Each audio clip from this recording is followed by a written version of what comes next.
તો જય માતાજી મિત્રો. તો આજે આપણે ફૂલબાકાજી બોલવા દેવાનું છે. આપણે જવાનું છે સમસાળવાળા મેળી માતાજીના મંદિરે. તો પછી આપણે ભવાની મના મંદિર પૂગી ગયા. આપણે ગેટ દેખાડી દીધો. પછી આપણે જતા હતા. પછી આપણે તો જતા વિચાર આવી ગયો કે ના જઈને જોવું તો કોઈ છે નહીં. તો અત્યારે આપણને સુંદર નજારો દેખાઈ ગયો. આપણો નજારો તો બહુ મસ્ત હતો. તો પછી આપણે તો નજારાનું બધું દ્રશ્ય દેખાડે. પછી આપણે અંદર ભાગી ગયા. પછી આપણે અંદર જઈને જોયું તો અંદર તો કોઈ એટલું બધું તો પબ્લિક નહોતું. તો પછી મેં કીધું આપણે અંદર જઈએ. તો પછી મેં કીધું કેમ લાગશે.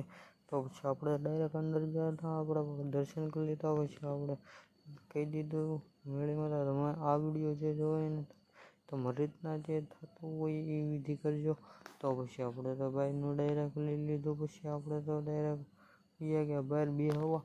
આપણે બેસીને આપણે બે હવાનું હતું. કારણ કે આપણે કંઈ ઘરે જઈને કંઈ કામ નહોતું કે આપણે કાંઈ ફટાફટ હાલીને ક્યાં જવું. મેં કીધું બે ખોટા હું આપણા પગ તોડાવવા. આપણે તમારા ભાઈની એટલી બધી ઓકાત નથી કે પછી આપણે ગમે ત્યાં રખડે કે ગમે ત્યાં આમ તેમ. તો તમારા ભાઈની ઓકાત ને બનાવી. પછી આપણે આ પ્લેટને બાય બાય કરી દીધું. પછી આપણે નીકળી ગયા ઘરે સાઈડ. તમને મારા વિડીયો ગમતા હોય તો તમે લાઈક શેર સબસ્ક્રાઈબ કમેન્ટ કરવાનું બીજા બ્લોગમાં.